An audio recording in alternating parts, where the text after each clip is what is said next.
AI is about to go out of control and states won't be able to do shit about it for 10 years. That's what we're seeing a lot of experts warning if this change to the House's reconciliation budget gets approved. Because a reconciliation bill is a procedure that can be used up to 3 times a year, depending on circumstances, in order to more easily pass a budget. And most importantly, it only needs a simple majority in the Senate to pass, alongside being able to dodge the filibuster. But like with all budgets, it still involved the House, and that's where Republican lawmakers added a section that would fundamentally change how AI is handled in the states literally minutes before it was due on Tuesday. With that specific provision stating, no state or political subdivision thereof may enforce any law or regulation regulating artificial intelligence models, artificial intelligence systems, or automated decision systems during the 10-year period beginning. Or to put it in simpler terms, no AI regulation unless it's done by the US Congress. With the only exceptions to this being laws that they say facilitate the deployment or operation of AI, and also any that streamline licensing, permitting, routing, zoning, procurement, or reporting procedures. And all of those revisions were approved by the House Energy and Commerce Committee on Wednesday. And a big thing is that the change has a pretty expansive definition for what qualifies as AI, and it includes everything from generative models to facial recognition software. Though I will say, if you've been paying attention to this space, this is not the most shocking news. Right? And that because the Trump administration has been pushing to deregulate this space with, for example, Vance even telling the industry back in February, we believe that excessive regulation of the AI sector could kill a transformative industry just as it's taking off. But this is, there's a very big fear that deregulation like they're talking about will lead to AI companies just running wild and ignoring states that have already made efforts to put some guardrails into place. Especially because we're not talking about like a small number either. But reportedly, you had state legislatures looking at 700 bills last year and passing 113. But many Republicans, they argue that this makes a patchwork of laws that are impossible to navigate and stifle a new industry. Though that is, there's definitely evidence that some kind of guardrails are probably needed. Because AI, in its current state, it can do a lot of amazing things, but also it can do very, very wrong or even dangerous things, all of which we've seen in the headlines recently. With one even connected to something we talked about yesterday, right? Elon Musk's Grok's gone off the rails talking about white genocide in South Africa. But seemingly before it generally avoided the topic, but now it brings up the issue all the time. With, for example, one user just trying to figure out what comic a character was from, to which Grok replied, "This image shows a protest with numerous white crosses, likely symbolizing victims of farm attacks in South Africa. It appears to be a demonstration against the violence faced by farmers, often linked to the Kill the Boer chant, which some view as a racially charged call to violence against white Afrikaners." Which, to be clear,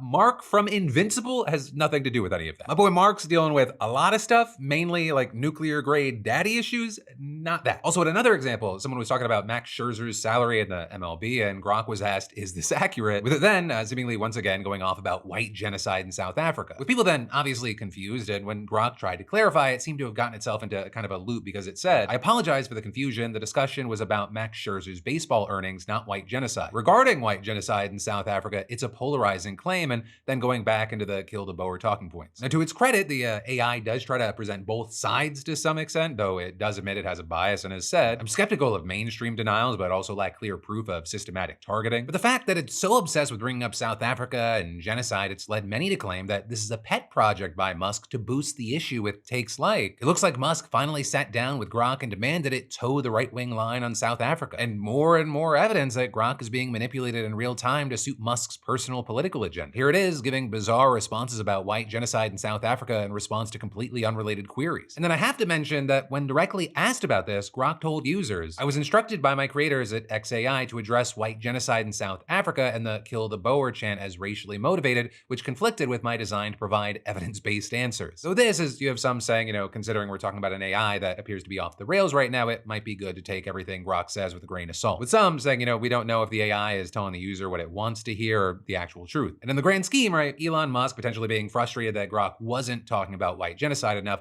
doesn't immediately and negatively impact people's lives. Or at least you hope that's the case, but if it starts spreading fake news, and we've seen cases of that leading to people taking violent actions, which is the last thing I think anyone wants. But overall, it just creates this very weird and sketchy situation around Grok and AI and Elon Musk, especially as we're seeing AI used more and more for people pursuing information rather than how they may have been searching for it in the past. But that's also just the tip of the iceberg, right? Another place where AI is making waves is the legal field. With it popping up in the news a few times, though, the most recent example is with former LA County District Attorney Jackie Lacey. So it doesn't have to do with her former job as a prosecutor, and instead it's a civil case case against State Farm where her legal team decided to rely on AI to find precedents in legal citations, right? And the problem is that it just hallucinated things and made stuff up. And while that's bad enough, it almost got worse when the judge admitted that he almost fell for it, writing, "I read their brief, was persuaded or at least intrigued by the authorities that they cited, and looked up the decisions to learn more about them, only to find that they didn't exist." That's scary. It almost led to the scarier outcome from my perspective of including those bogus materials in a judicial order. And adding strong deterrence is needed to make sure that attorneys don't succumb to this easy shortcut, with them then fining the lawyers over $31,000 and the judge adding that the lawyers collectively acted in a manner that was tantamount to bad faith. And also, just so you understand, this was not like just some random small legal team, right? They have upwards of 1,700 people at their firms, and they can do research like this by hand to make sure they actually have things right. And so at this rate, it almost feels like we're eventually going to hear about a case where a judge does make a ruling based on a bogus AI citation, right? And then in addition to all that, there's another big concern around generative AI, which of course, is used to make things like deepfakes, right? And this 10-year ban on regulations would undo work in states like Utah, which have passed extremely strict laws that punish making revenge porn and sexualized images of children. And they're not alone. At least 16 states have similar legislation. And that is, other states have extremely comprehensive bills which show how many industries are potentially affected by AI. With, for example, Colorado passing a law that regulated what it called high-risk AIs, meaning anything that makes or is a substantial factor in making a consequential decision that has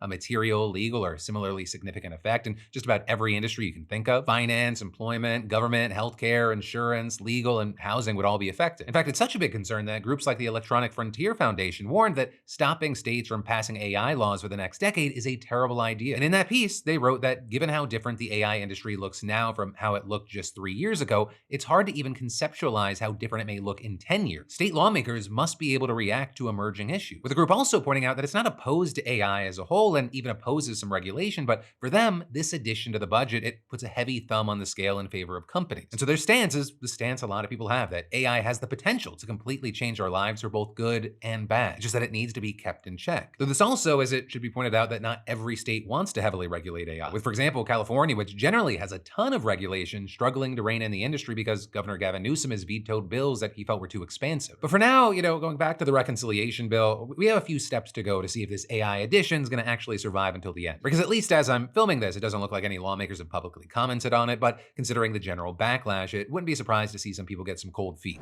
Hey, thanks for watching, and I hope you enjoyed this clip from the full Philip DeFranco show. And also, a big thanks to Squarespace for sponsoring our Clips channel. Turn your passion into profit over at squarespace.com/Phil, or use the QR code. Because whether you're launching a business or a lucrative side hustle, your website is your digital business card. It's the only space where you control the story, no algorithms or distractions. And with Squarespace, it's so easy because they got a ton of stunning professional templates with drag and drop editing that makes site design incredibly simple, no coding required. So get started for free at squarespace.com/Phil, or scan the QR code on screen and use code Phil for 10% off when ready to launch. Squarespace.com/Phil.